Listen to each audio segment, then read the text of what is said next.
Good morning, everyone. Good morning, Rabbi. We're learning Mishna Kesubos, Parak Yud Gimel, chapter 13, Mishna Zayin, Mishna 7. Okay. Mi Shalach Medinas Hayam. Somebody went to a foreign country, went far off. V'av the derech sadeyu, and in the meantime, he lost the path to his field. So the case is like this: you own a field, and it's surrounded by other fields. So the only way that you can get to your field is by having a path through someone's field to get to your field. Right of way. Right. But it means this is what you own. You own this right away. Now, what happened is that you went off to a faraway country, right? And you were gone for a long time. And basically, people forgot about this path that you had. And no one remembers where it was. And in the meantime, being forgotten means is that the surrounding fields took that path over, instead of it being a path that they're using it for themselves. Now you show back up. You don't remember where the path is. They don't remember where the path is. What do? So Mishalach Lamedinas Hayam, somebody who goes to a far-off country, V'av the derech sadeyu, and the path to his field was lost. Admain Omer, the judge Admain, who we've been mentioning until now, said, Yelech b'ktsara, you enter by the shortest route, which means, at the end of the day, everybody knows, right? We know that you had a path here. That's not the question. We know that you had a path. We know that you had a path. So Adman says, look, you know you had a path. All right, so take the shortest path. The shortest path to get to your field, you for sure had. That much you for sure had.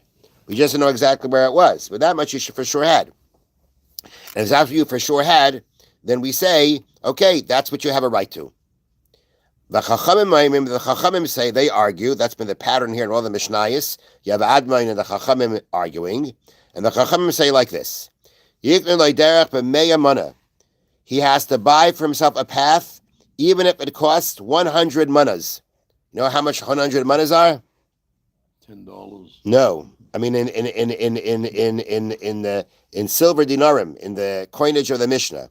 You know how many coins that? You know how much that comes out to be? 100 mana, 10,000 zuz. It's 100 times 100. A mana is already 100 zuz.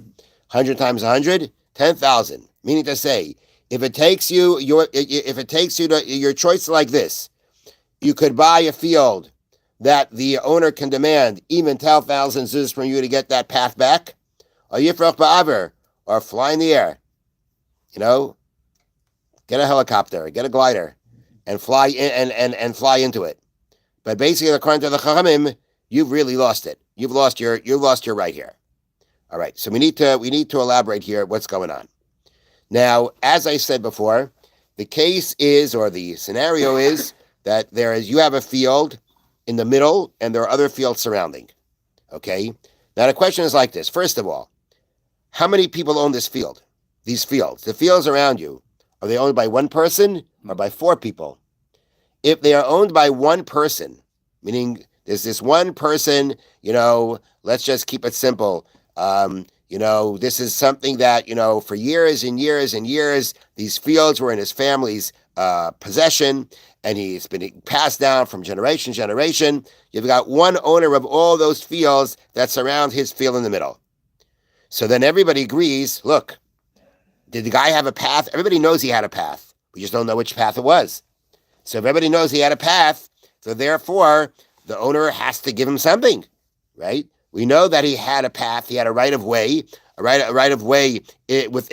somewhere within the fields to get to his field, and you got to give it to him. How much you got to give him? Give him the shortest. You don't got to give him the biggest, you give him the shortest path. Give him the shortest amount of land, because at least that much he definitely had a right to.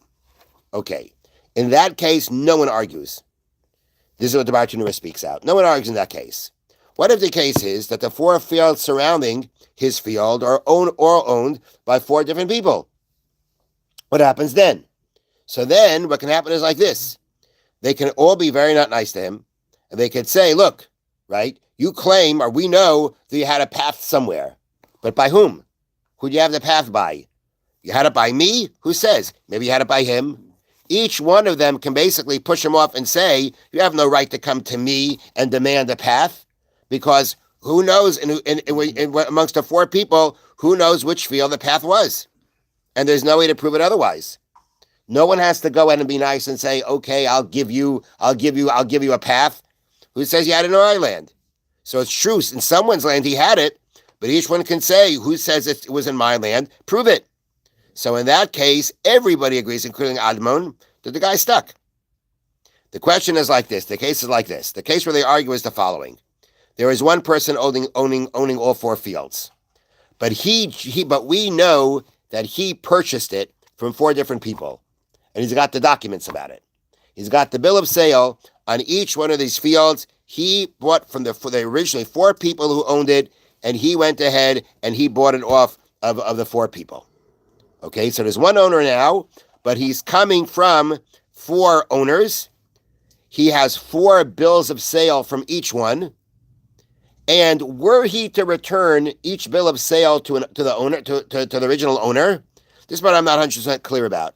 If he were to return the bill of sale to each one of the owners, what would be then? Would it actually revert back to them? Or look, if I give each one the bill of sale, right? Each one can say, "Hey, look, it's mine," or each one can still claim it's his. I'm not sure exactly how it works. If you give back the bill of sale, basically what happens is that now you're going to have to go. This person who's claiming the right of path, if he gives back all the bills of sale to the owner, to the people he bought it from, that means now that he has to go and argue with them. I'm not sure if it's because they become the owners again, or it's because, look, who says I own it, right? I mean, it doesn't seem very honest, but basically, who says I own it? I can basically push you into a situation where you can't come to me. Who says it's mine? It belongs to them. Everybody knows beforehand it belonged to them. All right. I bought it. Prove it. There's no bill of sale. And if they're willing to go along, they can go ahead and say, hey, this is our field. Each one of us owns the field. And who says you have a right to a right to a path in our field? So I'm not clear if this works halakhically or non-halakhically. I'm not sure exactly. But so the argument is like this. So Admin says, right now, who owns it? One person. One person owns it. So we know that he had a right somewhere. You got to give it to him. The Chachamim say basically that the guy could say, look, if you agree to buy the field from me, if you agree to buy a path from me, good. But if you don't agree, you know what I'm going to do? I'm going to give back the documents to the people I bought it from. You're going to have to now go and argue with them. And they're going to say, who says I have the path? Maybe he has the path, like we said before. Before we said, if it is presently owned by four people, you're stuck. Now it's not, but the argument is where they're not presently owned by four people. But this one person bought it off of four people. And he has the bills of sale from each one with the ability to give it back to them. And if he gives it back to them, now this person claiming the path has to deal with those four. And when dealing with four people, each one says, hey, go to the other guy. So the Chachamim say, bottom line is, you better pay him for the path or fly in there. Get yourself a glider and fly in. That's what you're going to have to do. So it's very interesting, this claim of the Chachamim. The Chachamim say, look, I can push you into a situation. I don't fully understand it. But what I will add over here is, here, we use the elucidated Mishnah, and I'll go here back to the original Art Scroll Mishnah, and they bring down like this. After, laying out the Chachamim and some other, discussion about it, they write like this. Rashi explains in Baba Kama, chapter 1, that there is a principle that whatever act one has the power to do, it's considered as if it had already been done. Therefore, in our case, because the new owner has the ability of returning the deeds, it is considered as if he had already done so, with regard to the price which he can demand. Since if the fields had indeed been returned to their original owners, sounds like they would be returned, that's what it sounds like, they would be able to demand any price they wish for the path. The new owner may now do the same. So basically the point is, his claim is, according to the way the Rush learns, I can give each one back the deed. that will mean that the land is returned to their original owners.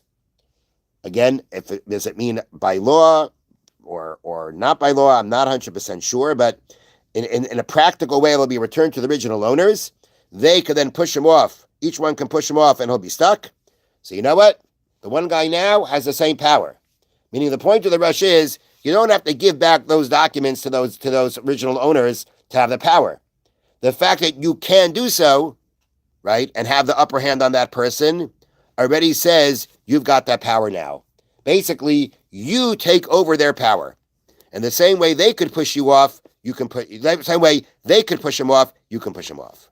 So at the end, the Chachamim say in this scenario, in this specific case, again, just in this specific case where it's one owner who bought from four people, it's in this case that they argue, according to Admain, you have a right to the shortest path. According to the Chachamim, the guy has a right to push you off, just like the other four push you off. Either you buy it again, either you buy it from him, a path from him again, or you're going to have to find some way of flying in. Have a wonderful day. Thank you, Rabbi. Thank you, Rabbi.